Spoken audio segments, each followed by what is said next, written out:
apa sih obligasi itu? Nah, jadi obligasi itu adalah semacam surat utang jangka menengah dan panjang. Nah, bedanya dengan di saham itu kan bisa setiap saat bisa kita beli, bisa kita jual. Nah, tetapi kalau obligasi itu jangka waktunya cenderung lebih panjang.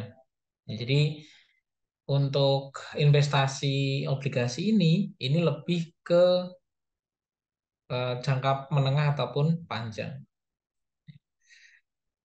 yang dapat dipindah tangankan yang berisi janji dari pihak yang menerbitkan untuk membayar imbalan berupa bunga pada periode tertentu dan melunasi pokok utang pada waktu yang telah ditentukan kepada pihak pembeli obligasi tersebut. Ya, jadi ilustrasinya seperti ini. Jadi ketika perusahaan itu membutuhkan dana untuk pengembangan, nah akan ada dua pilihan nih. Kita jual saham atau menerbitkan surat obligasi. Ya. Di obligasi di sini ini diberikan kepada masyarakat. Ya. Jadi masyarakat bisa membeli obligasi ini ya, secara bebas juga. Dan ketika kita sudah punya surat utang atau obligasi ini kita bisa menjualnya kembali kepada pihak lain. Tetapi dari sini kita eh, melihat bahwasannya kenapa kok berbeda antara obligasi dan saham. Nah, kalau saham itu lebih ke kepemilikannya. Ya. Kalau obligasi itu lebih ke hutangnya. Jadi harus dikembalikan oleh perusahaan. Kita lihat dari karakteristik obligasi. Nah, nilai nominal atau face value-nya adalah nilai pokok dari suatu obligasi yang akan diterima oleh pemegang obligasi pada saat obligasi tersebut jatuh tempo. Ya. Jadi kalau di saham itu kan nilai perusahaan. Jadi semakin tinggi nilai perusahaan, maka nilai saham akan semakin naik. Tapi ketika obligasi itu adalah nilai dari perkiraan bunga. Jadi ketika jatuh temponya itu contohnya 1 tahun, ya, itu nilainya berapa kira-kira? Ya, diberikan bunga berapa oleh perusahaan. Itu pun juga eh, kelihatannya memang lebih aman, tapi pengembaliannya itu sudah ditentukan. Ya, contohnya 15% atau 20%. Tapi ketika kita membeli saham, itu kan bisa kenaikannya sampai 50%. Ya kan? Kembali lagi tergantung perusahaan dan juga tergantung pilihan investor. Yang kedua adalah kupon, ya, the interest rate. Ya, adalah nilai bunga yang diterima pemegang obligasi secara berkala. Kelaziman pembayaran kupon obligasi adalah setiap 3 atau 6 bulanan. Ya. Jadi bunga, ya, selain adanya bunga itu juga ada bagi hasil, nah, yaitu nilai bunga setiap bulannya. Berikutnya adalah jatuh tempo atau maturity, yaitu adalah tanggal di mana pemegang obligasi akan mendapatkan pembayaran kembali pokok atau nilai nominal obligasi yang dimilikinya. Periode jatuh tempo obligasi bervariasi, mulai dari 365 hari sampai dengan di atas 5 tahun.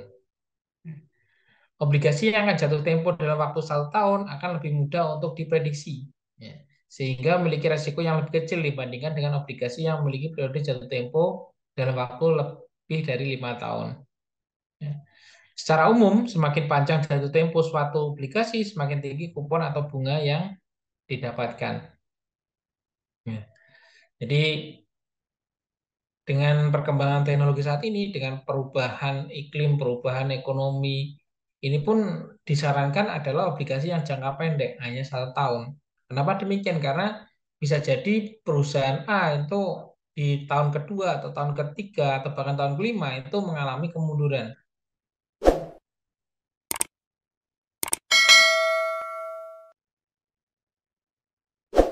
Berikutnya adalah adanya penerbit ataupun emiten atau issuer. Ya.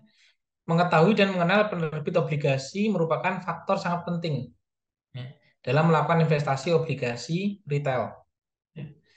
Mengukur resiko dan kemungkinan dari penerbit obligasi tidak dapat melakukan pembayaran kupon dan atau pokok obligasi tepat waktu. Ya. Yaitu adalah default risk. Ya, dapat dilihat dari peringkat atau rating obligasi yang dikeluarkan oleh lembaga pemeringkat seperti Pevindo atau Kasnik Indonesia. Ya, ya, jadi kita pun ketika mau membeli obligasi, kita juga harus tahu ya, bagaimana track record yang mereka berikan. Ya, bagaimana bunganya, bagaimana pembayaran jatuh temponya, itu pun bisa kita lihat ya, di Pevindo ataupun Kasnik Indonesia. Jadi itu untuk karakteristik obligasi, yaitu adalah nilai nominal, ya. Itu adalah nilai pokok dari suatu obligasi yang akan diterima oleh pemegang saham. Ada juga kupon ataupun bunga. Ya. Yang ketiga adalah adanya jatuh tempo. Tergantung kita pengen memberikan jangka waktu berapa tahun kepada perusahaan untuk membayarkan hutang mereka. Yang keempat adalah adanya penerbit ataupun perusahaan mana yang akan kita beli obligasinya. Jadi empat hal ini yang menjadi komponen dari obligasi, karakteristik obligasi.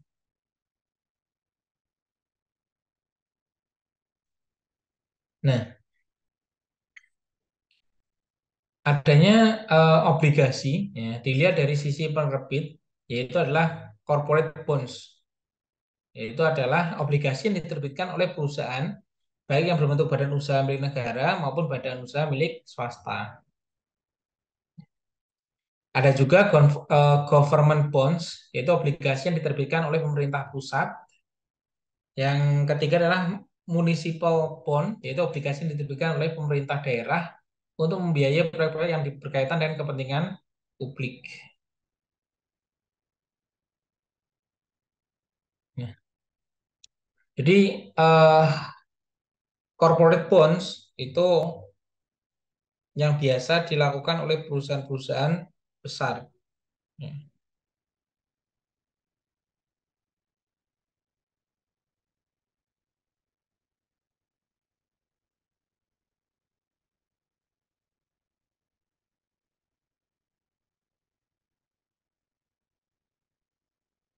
Nah,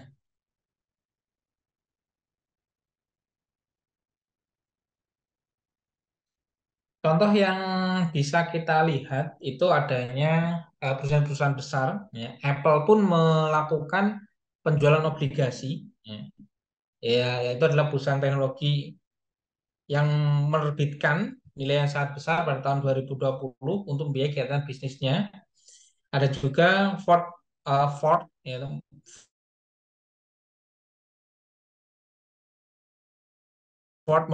obligasi ini, Coca-Cola, Microsoft, Verizon, dan lain sebagainya.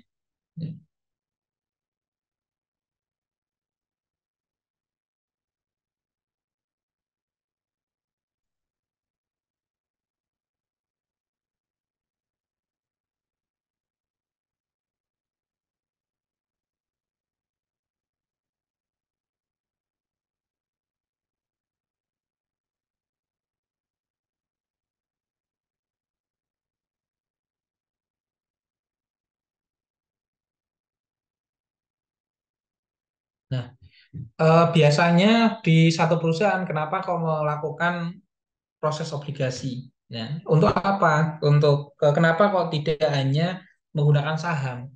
Nah, biasanya kalau untuk obligasi ini digunakan biasanya untuk membangun infrastruktur. Ya.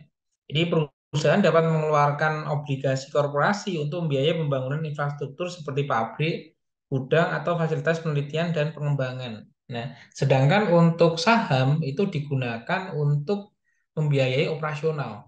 Ya, bedanya di situ. Obligasi ini pun juga digunakan untuk membayar utang. Ya. Jadi perusahaan pun juga melakukan hutang piutang. Ya. Jadi ketika contohnya ini supplier itu sudah jatuh tempo di tanggal ini, maka dia mengeluarkan obligasi untuk me, apa namanya membayar hutang tersebut agar supplier itu masih percaya dengan perusahaan tersebut. Nah, Yang ketiga adalah contohnya digunakan untuk membeli aset. Ya. Perusahaan dapat menggunakan dana dari obligasi korporasi untuk membeli aset baru atau memperluas bisnis mereka. Atau ketika teman-teman atau perusahaan itu ingin mengakuisisi, ya, mendanai akuisisi, perusahaan dapat mengeluarkan obligasi korporasi untuk membiayai akuisisi perusahaan lain atau untuk melakukan ekspansi melalui merger dan akuisisi. Ya.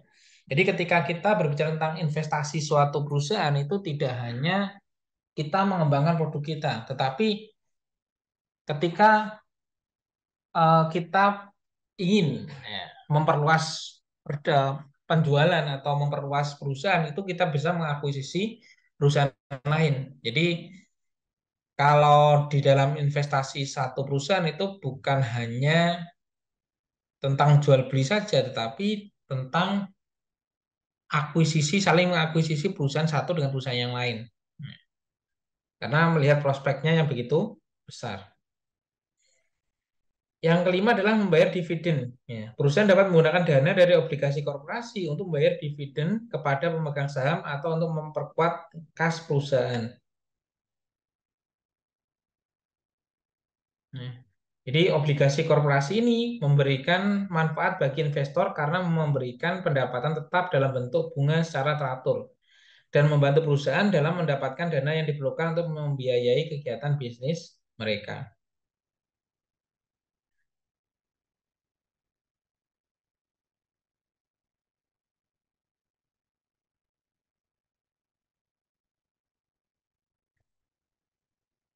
Itu untuk hutang korporasi. Nah, kalau untuk government bonds, ya, itu pun juga memiliki banyak keuntungan, ya, yang diterbitkan oleh pemerintahan pusat tentunya. Contohnya adalah mendanai defisit angsuran, eh, mendanai defisit anggaran. Ya. Pemerintah dapat mengeluarkan obligasi pemerintah untuk membiayai defisit anggaran, yaitu selisih antara pengeluaran dan pendapatan pemerintah dalam satu tahun. Ya. Jadi contohnya negara Indonesia ini, ketika pengeluaran itu lebih besar daripada pendapatan yang diterima, maka pemerintah pun bisa mengeluarkan obligasi untuk menutupi kekurangan tersebut. Ya. Kenapa demikian? Karena ketika kita menjual obligasi di masyarakat, tuh perputaran uangnya akan berada di masyarakat. Tetapi ketika kita melakukan hutang di contohnya Bank Dunia, itu pun bunganya juga akan lebih besar. Contoh yang lain, hutang negara itu adalah mendanai proyek pembangunan. Ya, pemerintah dapat menggunakan dana yang diperoleh dari obligasi pemerintah untuk membiayai proyek pembangunan. Contohnya jalan tol, jembatan, dan bandara. Nah, jadi pemerintah pun sebenarnya untuk menggalang dana itu sangat mudah. Ya, kita hanya perlu melakukan eh, menjual obligasi kepada masyarakat, ya, untuk pembangunan jalan tol ataupun bandara baru. Yang ketiga adalah menjaga stabilitas ekonomi. Ya. Obligasi pemerintahan juga dapat digunakan untuk menjaga stabilitas ekonomi dengan mengendalikan tingkat inflasi dan juga suku bunga. Ya. Dengan cara melakukan bantuan tunai secara langsung, itu pun juga menjaga stabilitas ekonomi. Ada juga itu adalah membiayai kegiatan sosial. Ya, pemerintah dapat menggunakan dana dari obligasi pemerintah untuk membiayai kegiatan sosial seperti program kesehatan, pendidikan, dan juga perlindungan sosial.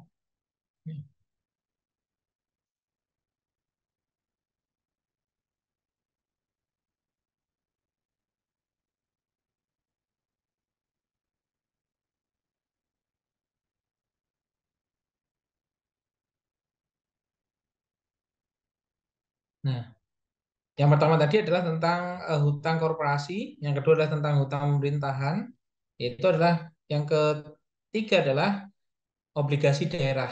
Ya. Jadi obligasi daerah ini biasanya digunakan untuk membangun jalan, jembatan, dan fasilitas publik yang lainnya. Dana dari municipal bond dapat digunakan untuk membiayai proyek infrastruktur. Ada juga yang kedua adalah mendanai proyek air dan juga limbah. Ya, seperti adalah pembangunan instalasi pengolahan air limbah dan juga sistem distribusi air. Dana dari municipal bond ini juga dapat digunakan untuk membiayai proyek kelistrikan, seperti pembangunan pembangkit listrik, transmisi listrik, dan juga distribusi listrik.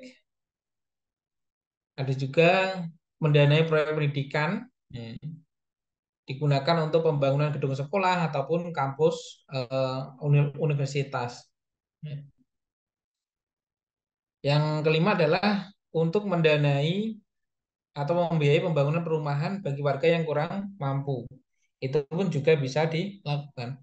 Terus pertanyaannya adalah bagaimana pemerintahan itu setelah menjual obligasi itu bagaimana mereka mengembalikannya? Ya. Dengan cara apa? Dengan cara pengambilan pajak. Ya, itu itu pun juga bisa dilakukan oleh pemerintah.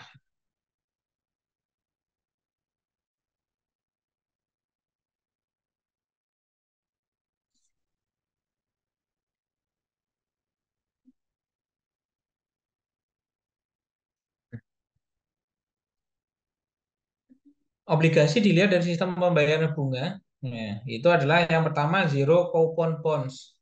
Ya, yaitu obligasi yang tidak melakukan pembayaran bunga secara periodik. Ya. Namun bunga dan pokok dibayarkan secara sekaligus pada saat jatuh tempo.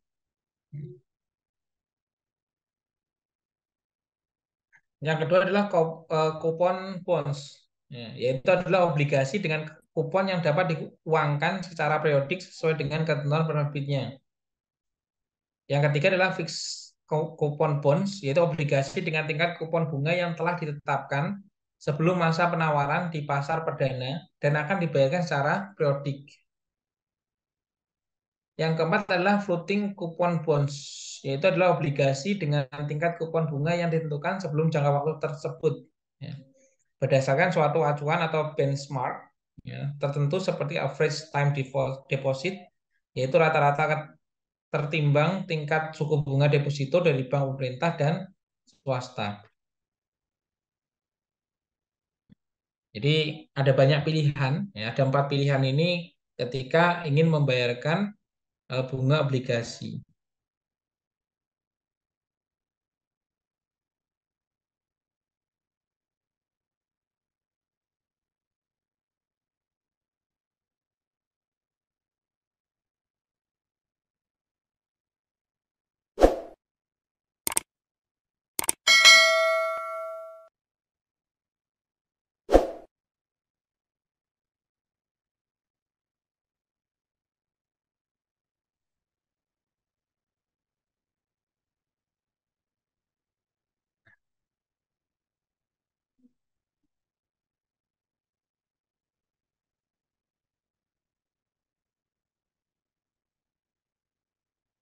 Zero coupon bonds ini biasanya digunakan oleh perusahaan-perusahaan asuransi. Ya. Jadi diharapkan nanti ketika periodiknya contohnya 10 tahun atau 15 tahun itu pun digunakan untuk kebutuhan di masa depan.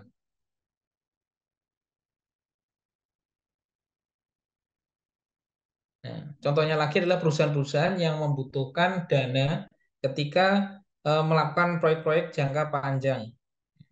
Jadi kan ketika jadi logikanya seperti ini teman-teman. Kenapa kalau perusahaan itu padahal mereka punya uang cash, tetapi mereka kenapa mereka memilih untuk melakukan obligasi?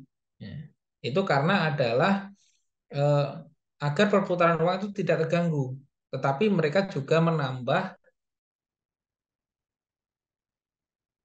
uang itu yang berputar, ya, yang digunakan untuk membangun pabrik baru, ya. Jadi untuk melakukan proyek-proyek jangka panjang.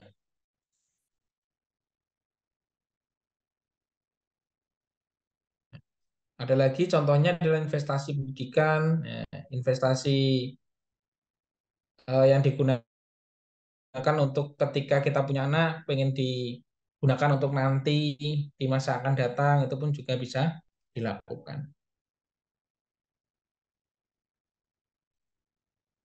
Jenis obligasi yang dilihat dari penukaran atau opsinya.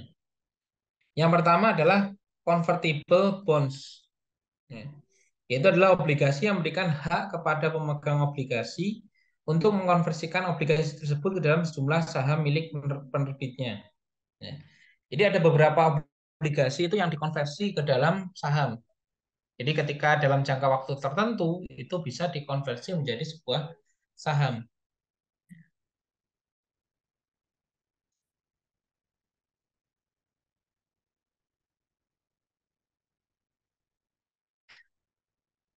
Yang kedua adalah exchangeable bonds. Itu adalah obligasi yang memberikan hak kepada pemegang obligasi untuk menukar saham perusahaan ke dalam sejumlah saham perusahaan afiliasi milik penerbitnya. Nah, jadi ketika kita punya obligasi di saham induk, nah, ternyata saham induk tersebut memiliki anak cabang, atau anak perusahaan. Nah, itu pun kita bisa mengonversinya ke dalam saham anak perusahaannya.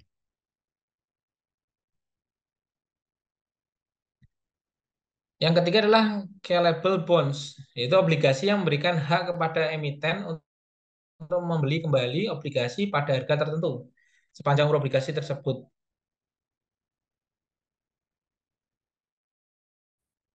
Jadi ketika perusahaan itu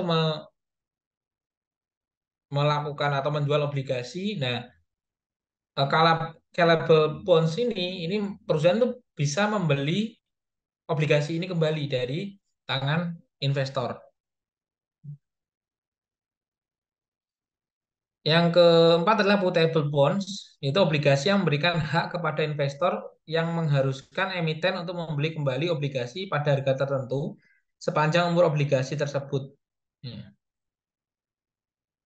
Jadi kalau yang ketiga itu adalah opsional, ya, jadi mereka bisa membeli atau tidak. Kalau yang keempat ini adalah perusahaan harus membeli, ya, dia diwajibkan untuk membeli kembali obligasinya.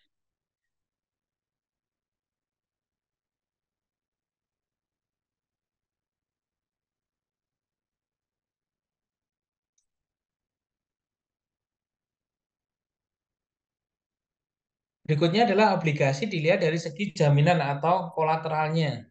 Ya. Yang pertama adalah secured bonds. Ya. Obligasi yang dijamin dengan kekayaan tertentu dari penerbit atau dengan jaminan lain dari pihak ketiga. Ya. Dalam kelompok ini termasuk di dalamnya adalah guaranteed bond. Ya. Obligasi yang pelunasan bunga dan pokoknya dijamin dengan penanggulangan dari pihak ketiga. Ya. Jadi contoh yang ada di masyarakat, contohnya gini, ketika eh, kita mau menginginkan, nah, jadi kita posisi sebagai investor atau pembeli. Nah, kita ingin motor nih. Nah, ternyata eh, di dealer itu tidak menyediakan pembiayaan, tapi harus melakukan pihak ketiga untuk melakukan pembiayaan. Nah, sama halnya seperti itu. Jadi pembiayaan itu menjamin bahwasanya uang itu akan kembali seperti itu.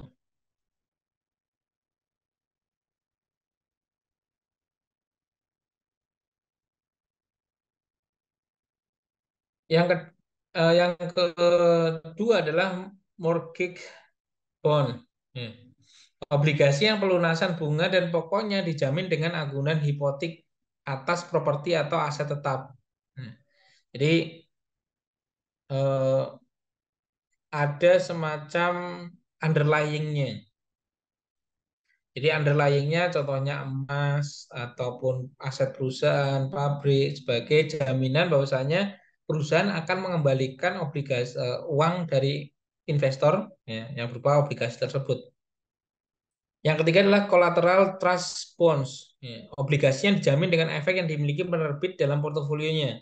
Ya, misalnya saham-saham anak perusahaan yang dimilikinya.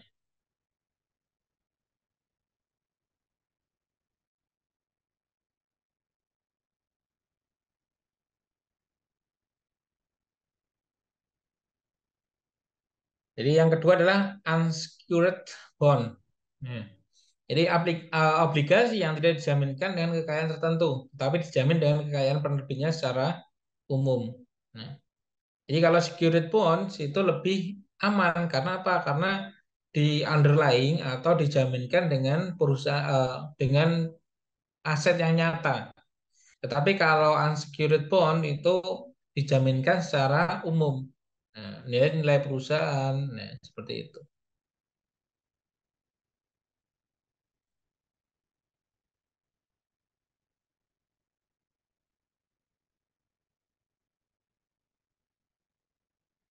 Berikutnya adalah obligasi dilihat dari segi nilai nominalnya.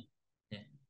Yang pertama adalah conventional bonds, obligasi yang lazim diperjualbelikan dalam satu nominal, 1 miliar rupiah per satu lotnya. Ada juga retail bonds, yaitu obligasi yang diperjualbelikan dalam satuan nilai nominal yang lebih kecil, baik corporate bonds maupun government bonds.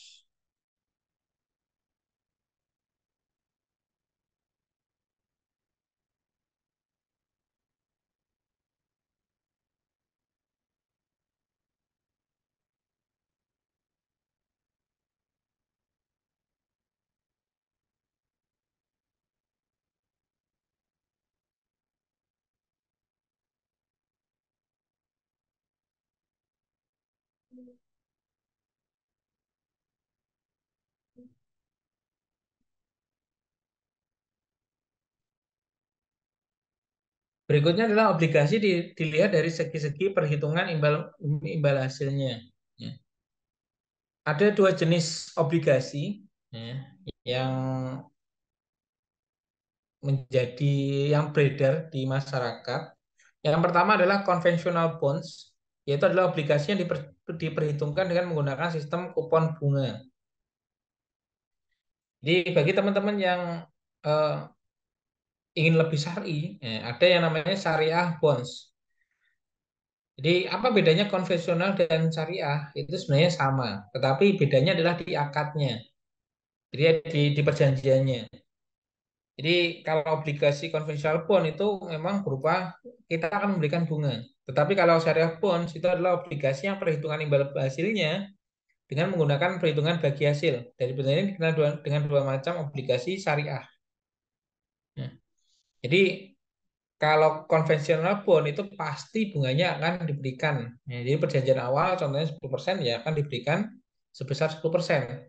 Tapi kalau syariah bond itu bagi hasil. Ya, kalau untung ya dikasihkan, kalau tidak untung berarti ya tidak tidak ada pembagian hasil.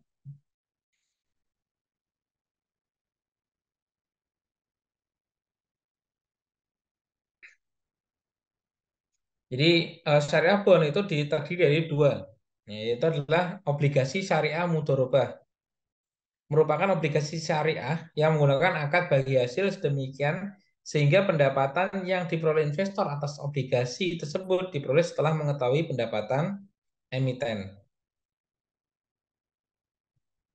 Jadi ketika satu perusahaan itu sudah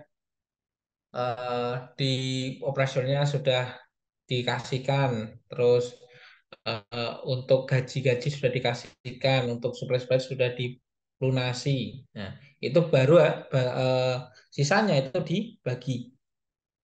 Sedangkan obligasi syariah ijarah merupakan obligasi syariah yang menggunakan akad sewa sedemikian sehingga kupon atau fee ijarah bersifat tetap dan bisa diketahui atau diperhitungkan sejak awal obligasi diterbitkan. Nah, jadi itu. Jadi kalau di konvensional itu disebut bunga, tapi kalau di obligasi di syariah itu lebih ke ijaroh atau hadiah atau bagian atau semacam bonus.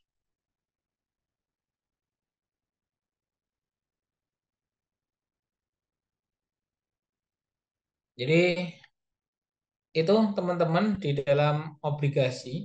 Nah, jadi ketika teman-teman ingin mencoba untuk berinvestasi, punya uang 10 juta atau 20 juta, itu bisa dicoba untuk eh, membeli obligasi. Ya. Kalau bank yang konvensional itu rekomendasinya adalah di BCA ataupun BRI. Ya. Kalau syariah itu pun bisa Bank Syariah Indonesia. Intinya adalah ketika obligasi dipastikan bahwasanya perusahaan itu valid. Ya. Dan itu perusahaan itu bisa membayar hutang-hutang yang diberikan seperti itu.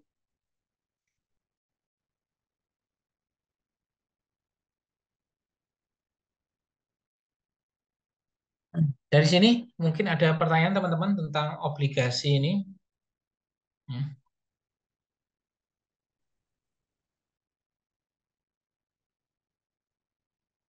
Jadi eh, ini pun tidak lebih ribet dari saham. Nah, kalau saham itu kan prosesnya begitu panjang. Ya, izin-izinnya juga begitu panjang. Kalau obligasi lebih fleksibel. Percaya, percaya sama percaya, itu perusahaan dengan eh, investor itu saling percaya. Jadi lebih baik membeli obligasi daripada mengutangi ke teman. Karena kalau teman biasanya lupa, ya kan. Kalau obligasi itu kan ada surat perjanjian. Nah, dari obligasi ini pun kita bisa mengambil hikmahnya. Bahwasanya ketika terjadi yang namanya hutang piutang itu harus ada hitam di atas putihnya. Ya. Kenapa demikian? Karena eh, ketika teman-teman, contohnya teman-teman eh, hutang piutang dengan bank atau dengan teman. Ketika tidak ada hitam di atas putih, maka itu ranahnya adalah perdata, tidak bisa dipidanakan. Ya, ya, tetapi ketika orang yang berhutang itu tidak mau tidak mau mengembalikan, maka itu bisa menjadi pidana. Tetapi ketika masih dikembalikan meskipun sedikit, maka itu masih dalam ranah perdata.